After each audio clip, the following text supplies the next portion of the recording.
Hi everyone, me George Elton Williams Jr. again, here for some fun Bible time. We're going to do Genesis 7 through 9. So this is the flood and landing of Noah. And just some catching up to do. My sister just got her nursing license, and we celebrated pretty hard last night, and I am full of tacos, which is never a bad thing. And yeah, we had a great time. A bunch of family friends came out. Uh, I'm still recovering from it, but I've got my monster and my Bible, and I've also got a honey bun, which I'm going to eat afterwards. And yeah, so let's get right into it. Waboosh, got a Bible. So yeah, this is again with like the red blue Jews. We're on the red Jews now, and what how I try and see it, a kind of what I call like a unified reading of the Bible is that this is now from Noah's perspective, whereas like the first perspective is again God's perspective because like we also get insights into God's thoughts and feelings, and God again is perfect and sees everything in pairs and patterns and unisons. So, what this could be now is the kind of phenomenal world, the physical reality of it playing out. Um, so, into it. The Lord then said to Noah, "Go into the ark, you and your whole family, because I have found you righteous in this generation. Take with you 7 pairs of every kind of clean animal, a male and its mate, and 1 pair of every kind of unclean animal, a male and its mate, and also 7 pairs of every kind of bird, male and female, to keep their various kinds alive throughout the earth. 7 days from now I will send rain on the earth for 40 days and 40 nights, and I will wipe from the face of the earth every living creature I have made." Also, hardcore hold on to the whole 40 days and 40 nights thing because that does come up way later. Um, but that becomes like an important pattern. And also, something to point out too is that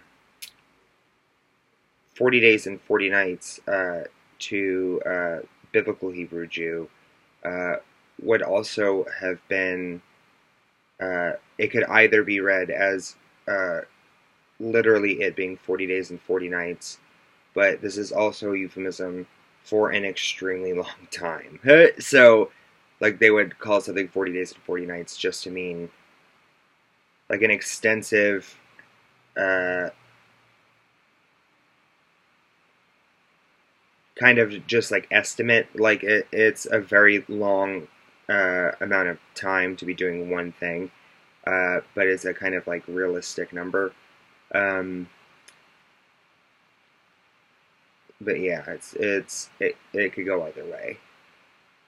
And but again, we're getting kind of into like kosher law now as well, where there are clean and unclean animals, and God wants 7 of every kind of clean animal, and then only 1 of every kind of, like 1 pair of every unclean animal. So the kosher and non-kosher animals. And yeah, so again, like God commanding 1 pair of every kind of animal might in then be playing out from Noah's perspective. God telling him to do one whole set. Like, to God, 1 pair of clean animals might be reflexive to Noah as like the 7 pairs. Like God seeing like a perfect list in perfect unison.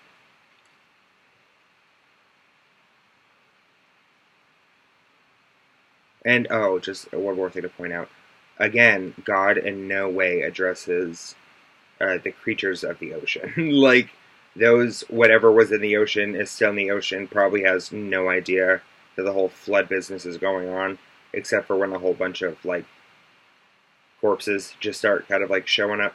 Like, excuse me. Noah was 600 years old when the floodwaters came on the earth, and Noah and his sons and his wife and his sons' wives entered the ark to escape the waters of the flood. Pairs of clean and unclean animals, of birds and of all creatures that move along the ground, male and female, came to Noah and entered the ark, as God had commanded Noah. And after the 7 days the flood waters came on the earth.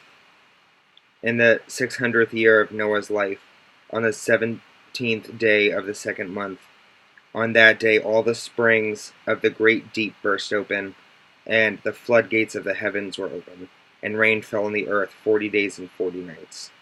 So, as we discussed a few videos ago, it was believed that the sky is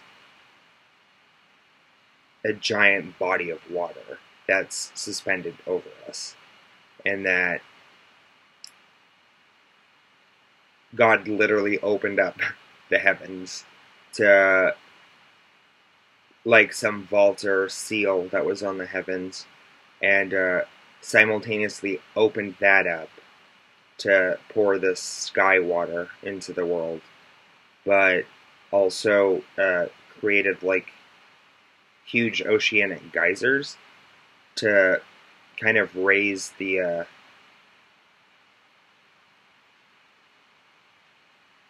ocean level, I guess. So what this could actually also be a kind of, like, historical genetic memory of is the end of an ice age and beginning of a new one, because we're technically in an ice age right now, because an ice age is any period of time the Earth has polar ice caps. And what happens when those finally melt and go away is that the ocean level rises and becomes extremely diluted. And what that does is allows the coming winter, a large portion of it to freeze over, and then begin a new ice age with kind of ice on top of everything, covering everything. So,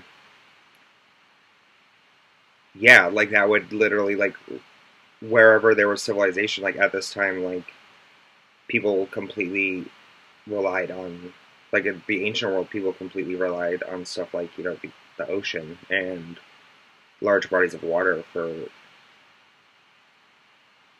travel, food, trade. Like, everyone was coastal, just because that's where everywhere else was, and that's how you got to everyone else. And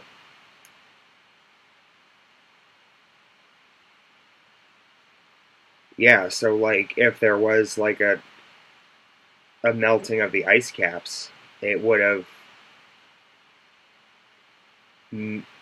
flooded and destroyed everything on the coast, and, like, flooded land masses inland too. Yeah. So just a kind of, like, scientific parallel there.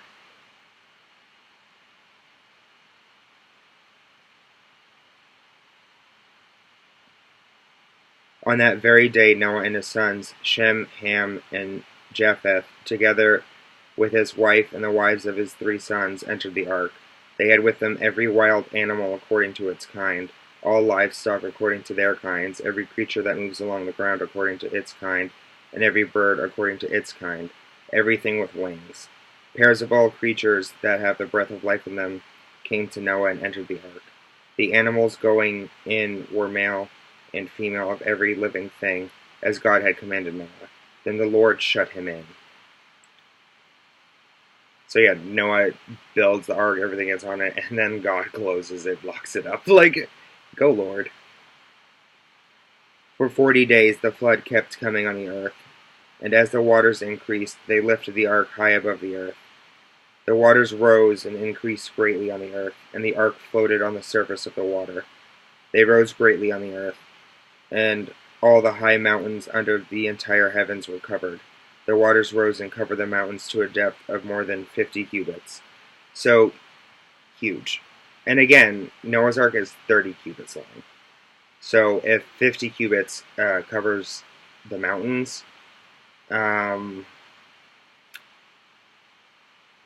Noah's Ark is the length is 2/3 of that. So pretty big. Again, it's got all the animals everywhere on it. So it's pretty big.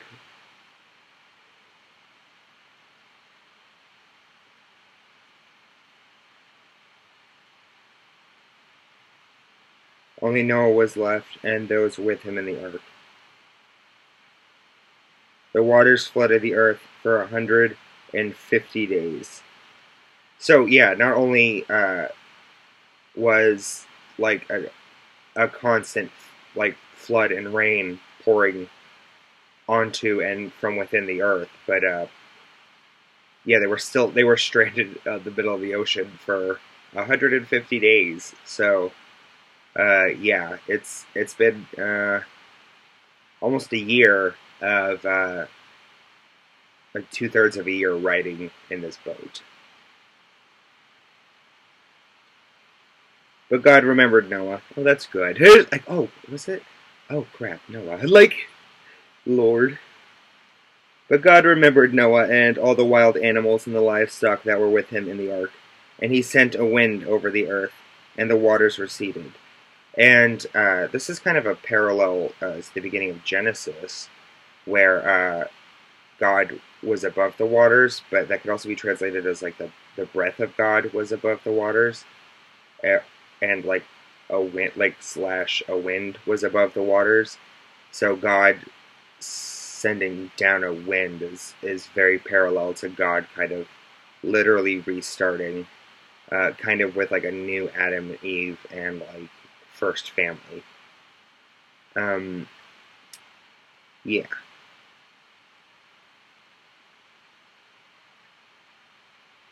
Now the springs of the deep and the floodgates of the heavens had been closed, and the rain had stopped falling from the sky.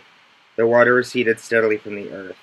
At the end of the 150 days the water had gone down, and on the 17th day of the 7th month the ark came to rest on the mountains of Ararat. Ararat's a real place, and it's in Turkey, and there's some footage and some evidence that suggests that the ark is still there on it, but it's completely closed and blocked off to the public. The Turkish government oversees it and protects it at all times, and doesn't want anyone investigating it or looking into it or going near it. The waters continued to recede until the 10th month, and on the first day of the 10th month the tops of the mountains became visible. After 40 days Noah opened a window he had made in the ark, and sent out a raven, and it kept flying back and forth until the water had dried up from the earth. Then he sent out a dove to see if the water had receded from the surface of the ground. But the dove could find nowhere to perch because there was water over all the surface of the earth. So it returned to Noah in the ark. He reached out his hand and took the dove and brought it back to himself in the ark. He waited 7 more days and again sent out the dove from the ark. When the dove returned to him in the evening, there in its beak was a freshly plucked olive leaf. Then Noah knew that the water had receded from the earth. He waited 7 more days and sent the dove out again, but this time it did not return to him. So this is very interesting with the sending out a raven first and then a dove, because this is kind of like part of the Deluge studies, where when either a divine being or a divinely chosen human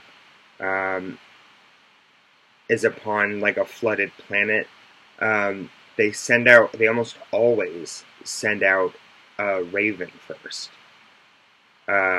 Usually typically followed by like aquatic creatures like an otter or something, and then some of them also like finally send out a dove. but like Native American stories, like the Seneca creation myth, and features like uh, a goddess figure sending out a raven and then a turtle, but yeah, like with like a divinely appointed being. Uh, it's just like that's part of like the whole Deluge studies thing is like what is so relevant and important about this like idea and like repeated symbol that like it was like it seems like it's one of those things that like in the ancient world would have been completely understood, but it like the understanding of it was so taken for granted that no taken for granted that no explicit explanation of what it meant was ever actually produced. So the only thing left of that narrative symbol is the image itself, whereas whatever this image was originally conveying has either been fundamentally transformed or lost or uh, if there is an understanding of it, I haven't found it or come across it. But yeah. And also, the dove doesn't return, and that's supposed to kind of give the implication that it's on the land, wherever the landmass is. So yeah. By the first day of the first month of Noah's 601st year, the water had dried up from the earth. Noah then removed the covering from the ark and saw that the surface of the ground was dry. By the 27th day of the second month, the earth was completely dry. So he's been just chilling on the ocean for a year. Then God said to Noah, "Come out of the ark, you and your wife and your sons and their wives. Bring out every kind of living creature that is with you, the birds, the animals, and all the creatures that move along the ground, so they can multiply on the earth and be fruitful and increase in number on it." So again, God's reiterating Genesis. But instead of actually recreating it, it's more a repositioning of it. So Noah came out together with his sons and his wife and his sons' wives. All the animals and all the creatures that move along the ground and all the birds, everything that moves on land, came out of the ark, one kind after another. So I guess just the fish didn't sin, is what I gathered from that. Or like fish and aquatic beings are not capable of sin. Or there's ocean angels. But yeah. Then Noah built an altar to the Lord, and, taking some of all the clean animals and clean birds, he sacrificed burnt offerings on it. The Lord smelled the pleasing aroma and said in his heart, "Never again will I curse the ground because of humans, even though every inclination of the human heart is evil from childhood. And never again will I destroy all the living creatures as I have done." And this could actually also be an explanation of the Cain and Abel thing, just because up to that point, God had ordained and commanded humans to only eat fruits and vegetables. So when Cain brought an offering of fruits and vegetables to God, that might have actually been a kind of offense or slight to God, because God, being in an order above Cain and Abel, would have eaten meat. And for most of the ancient world, and in many like still existent surviving ancient cultures and traditions, meat is seen as a kind of status symbol. For a lot of like Africa, Asia, and Europe, that it's a sign of wealth and command, and that again, kind of like from the Babylonian tradition and for most of the Mediterranean world, humans were typically created by gods as a slave class that either the gods pitied or that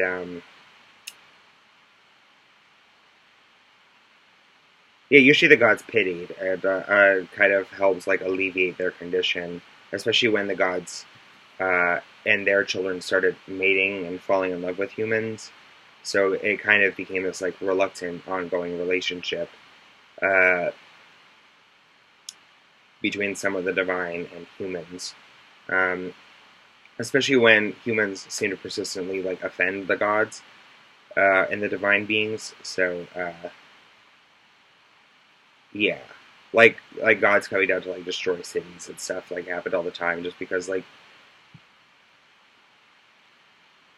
it was convenient for gods. I think just because all their least favorite people were in one place, so they're like, and goodbye. And yeah, so like Abel was recognizing that God is above him and gave him a pleasing offering. And here again, we see that God is very pleased by the aroma and offering of flesh and meat. Um, yeah. As long as the earth endures, seedtime and harvest, cold and heat, summer and winter, day and night will never cease. Then God blessed Noah and his sons, saying to them, be fruitful and increase in number and fill the earth. The fear and dread of you will fall on all the beasts of the earth, and on all the birds in the sky, on every creature that moves along the ground, and on all the fish in the sea. They are given into your hands. Everything that lives and moves about will be food for you. Just as I gave you the green plants, I now give you everything. So, this is God even admitting that he's now kind of upgrading the diet of humans to be more aligned with his own. And it's even commenting on how God only ordained fruits and vegetables for humans to eat. So this is the first time anyone but a divine being is able to eat meat. But you must not eat meat that has its lifeblood still in it, and for your lifeblood I will surely demand an accounting. I will demand an accounting from every animal, and from each human being too. I will demand accounting for the life of another human being. So this comes out big time in like Exodus and a lot of the following books, just because this is not only God permitting meat, and again with Noah, it's kind of the introduction of kosher for Jews, but that with God introducing the dietary meat, he's introducing Jewish dietary law, kosher food, and kosher practice, like not to eat meat with blood in it. But he's also giving an initial commandment to not murder, just because, like, at this point in creation, like in the beginning of Genesis with like Adam and Eve, their kid was already like a murderer. So he's now like making it an official law, like a decree, like no murder. Whoever sheds human blood, by humans shall their blood be shed, for in the image of God has God made mankind. Yeah. So it's also kind of a curse on humans that, like, if however you kill someone is how you will be killed. Very metal, Lord. As for you, be fruitful and increase in number, multiply on the earth and increase upon it. Then God said to Noah and his sons with him, I now establish my covenant with you and with your descendants after you, and with every living creature that was with you, the birds, the livestock, and all the wild animals, all those that came out of the ark with you, every living creature on earth. I establish my covenant with you. Never again will all life be destroyed by the waters of a flood. Never again will there be a flood to destroy the earth. So, again, God, one, this is a big deal because this is the first covenant God makes with humans. I might argue that the first covenant might actually be with Cain, that God kind of like strikes up a contract with a human and their descendants. Um, but it's also God saying that like He won't destroy the world again by flood. But God's not promising to not destroy the world again. He just says like he just said, oh, just not by water. So like fire, or like for Mayans they had giant cougars destroy the world. Like literally like Godzilla-sized cougars just eating everyone and destroying everything. It's pretty wild. But they also had a flood myth like this. Like the flood happened, and then another apocalypse after that happened where there was giant cougars everywhere. It's actually pretty funny to think. I imagine them as giant house cats, but like they're like no cougars, and I'm like actually that's way more terrifying. Um, Still cute though, like from like a very far away distance, where they look like kittens playing in a model city, but it's an actual city, and they're actually that size.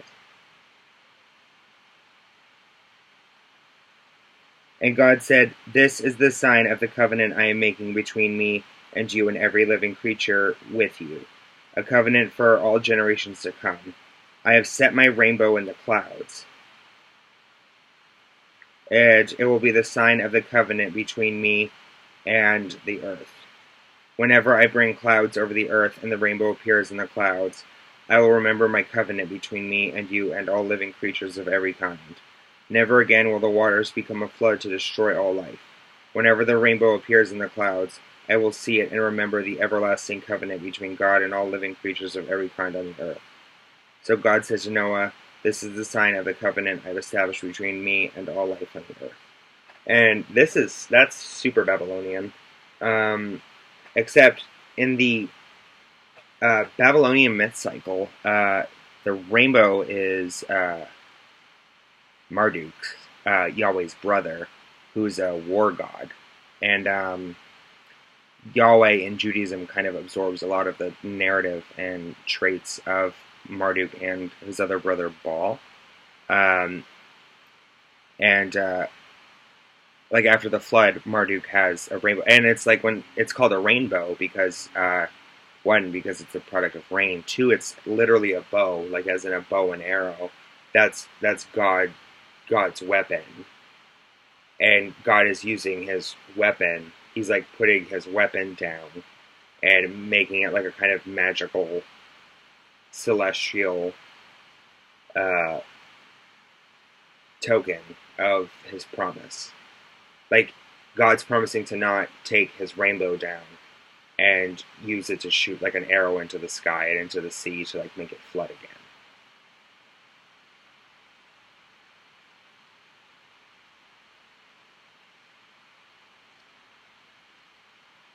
The sons of Noah who came out of the ark were Shem, Ham, and Japheth.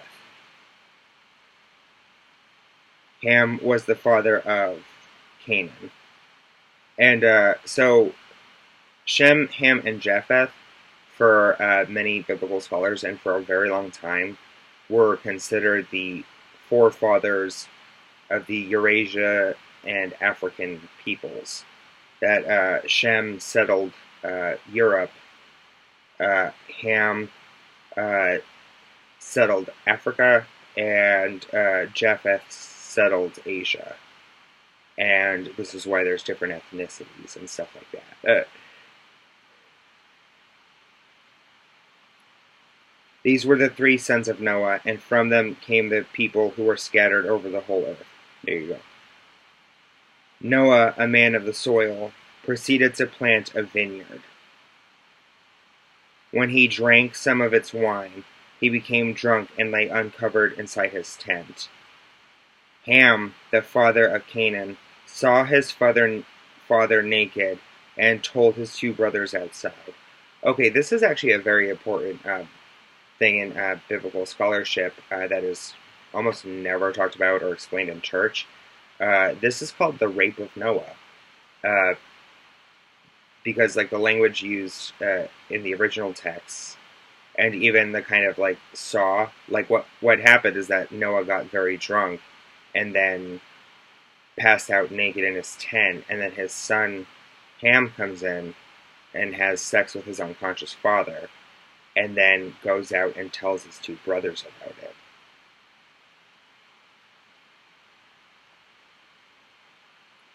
But Shem and Japheth took a garment and laid it across their shoulders. Then they walked in backward and covered their father's naked body. Their faces were turned the other way so that they would not see their father naked. Um, so this might have also been a kind of like explanation of,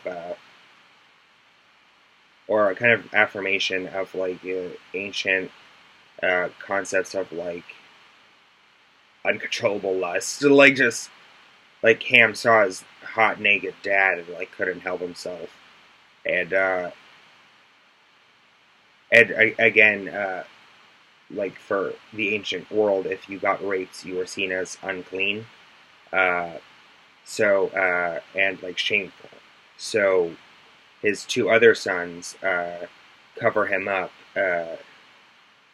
and don't look at him. One, I think, to avoid the whole overcome with lust thing, and two, because they're actually ashamed. Like they don't want to acknowledge what happened and are super embarrassed.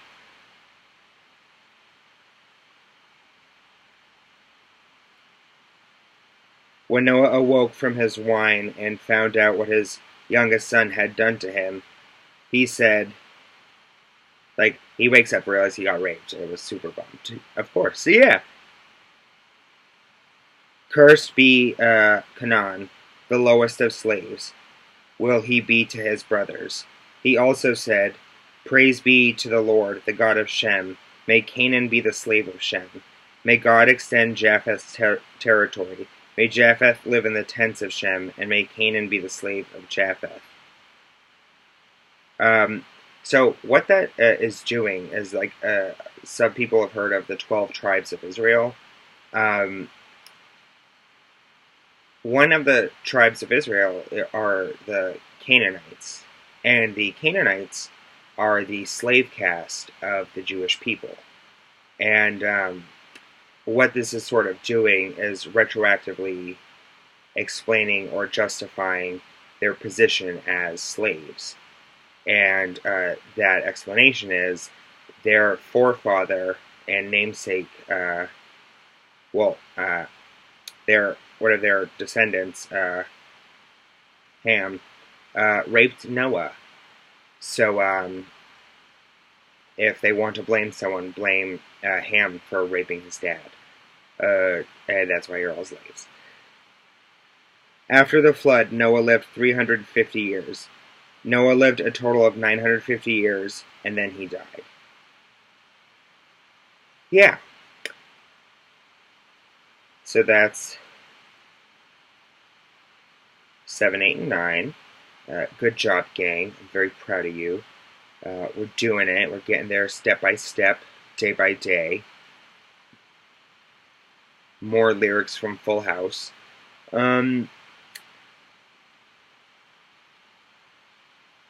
Yeah. That's also another example, or I would actually say that this is probably the first instance of a human cursing another human.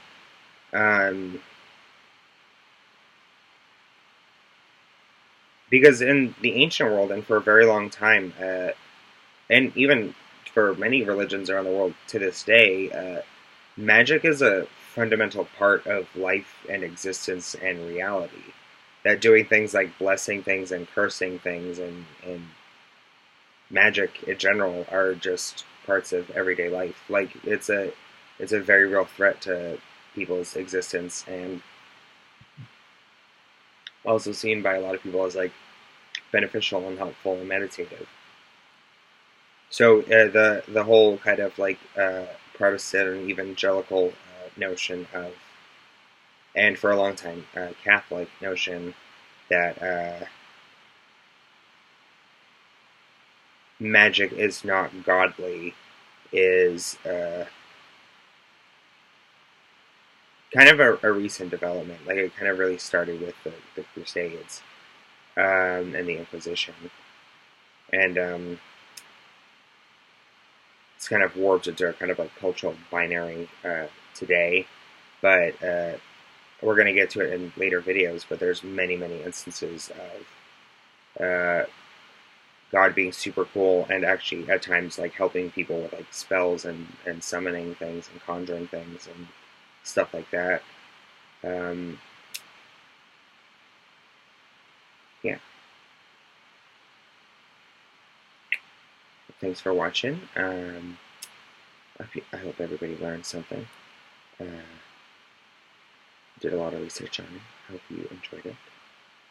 Leave a comment if you liked it, or yeah, you can leave a comment if you didn't like it too. I like getting comments. It makes me feel good. I probably won't respond. I might like it, but you can do whatever you want, really. Follow, subscribe, tell your friends, tell people you don't like, tell everybody. Thanks.